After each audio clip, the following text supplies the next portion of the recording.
Hi everyone. ఈరోజు నేను మీకు నేషనల్ ఇన్కమ్ ఎక్స్ప్లెయిన్ చేయడానికి వచ్చాను. ఇందులో మనం ఏమేమి నేర్చుకుందామంటే basics, types of national income, measurements, అలానే నేషనల్ ఇన్కమ్ రిలేటెడ్ ఇష్యూస్ ఏమున్నాయి, ఎకనామిక్ పర్ఫార్మెన్స్ ఎలా ఉంటుంది మన ఇండియాలో, ఇవన్నీ చూద్దాం. ఫస్ట్ నేషనల్ ఇన్కమ్ అంటే ఏంటి? జాతీయ ఆదాయం. మన దేశం మొత్తం ఆదాయాన్ని జాతీయ ఆదాయం అంటారు. ఈ బేసిక్స్లో ఏమేమి ఉంటాయి? Gross, net, domestic, national, base effect, growth rate, factor cost, market price. అలానే టైప్స్ ఆఫ్ నేషనల్ ఇన్కమ్లో ఏముంటాయి? GDP, NDP, GNP, NNP, national income, per capital income, personal disposal income. National ఇన్కమ్ని ఎలా మెజర్ చేస్తాం? Income method, expenditure method, gross value added method. ఈ national ఇన్కమ్కి సంబంధించిన issues and problems ఏమేమి ఉన్నాయి? What are the issues? What government of India did overcome the issues? Changes in calculations. Indian economic performance ఎలా ఉంటుంది?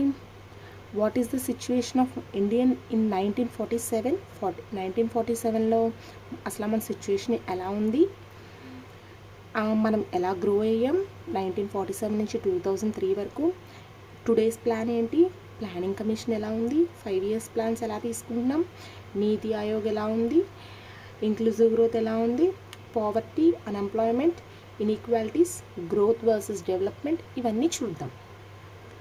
First basics.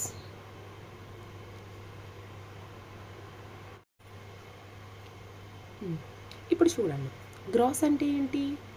Whole అంటే మొత్తం, అంటే దేశం మొత్తం అంతా కలిపి క్యాలిక్యులేట్ చేసేది గ్రాస్.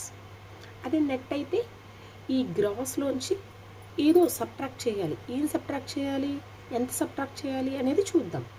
ఫస్ట్ గ్రాస్ అంటే మొత్తం, నెట్ అంటే ఆ మొత్తంలోంచి ఎంతో కొంత తీసేయాలి. నెక్స్ట్ డొమెస్టిక్ అంటే ఏంటి? ఒక ఏరియా, ఒక ప్రాంతం లాంటిది. అదేంటి?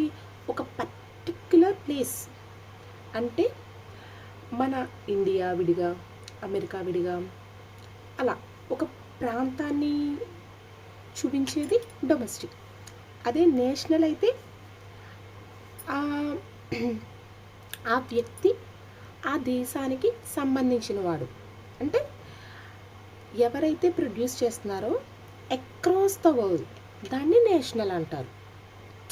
ఎవరైతే సిటిజన్షిప్ కలిగి ఉన్నారో, ఎవరైతే పౌరులు ఉన్నారో వాళ్ళు మన దేశంలోనే కాకుండా మన సొంత పౌరులు వేరే దేశాల్లో కూడా ఉంటే వాళ్ళని నేషనల్లో క్యాలిక్యులేట్ చేస్తాం. అదే డొమెస్టిక్ అయితే ఓన్లీ మన ప్రాంతానికి క్యాలిక్యులేట్ చేస్తాం. ఏం లేదండి, సింపుల్గా గుర్తుపెట్టుకోండి. డొమెస్టిక్ అంటే ప్రాంతం, నేషనల్ అంటే పౌరుడు, గ్రాస్ అంటే మొత్తం, నెట్ అంటే ఈ మొత్తంలోంచి ఏదో కొంచెం తీసేయాలి.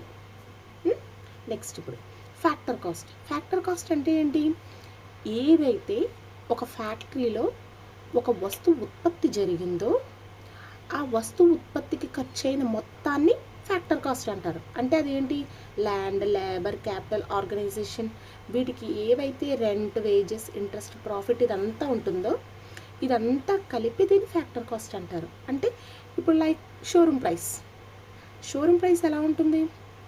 ఓన్లీ అది తయారు చేసిన దానికి వేస్తారు. అది మార్కెట్ ప్రైస్ అయితే ఈ ఫ్యాక్టర్ కాస్ట్ ఎంతైతే ఉందో దానికి ప్లస్ ట్యాక్స్ యాడ్ చేస్తారు, దాన్ని మార్కెట్ ప్రైస్ అంటారు. ఏవైతే ఫ్యాక్టర్ కాస్ట్ ప్లస్ ట్యాక్సెస్ ఉన్నాయో దాన్ని మార్కెట్ ప్రైస్ అంటారు. అది ఫ్యాక్టరీ గేట్ దగ్గర దాని కాస్ట్ మొత్తాన్ని ఏమంటారు? ఫ్యాక్టర్ కాస్ట్ అంటారు. Gross, net, domestic, national, market price, factor cost. Okay.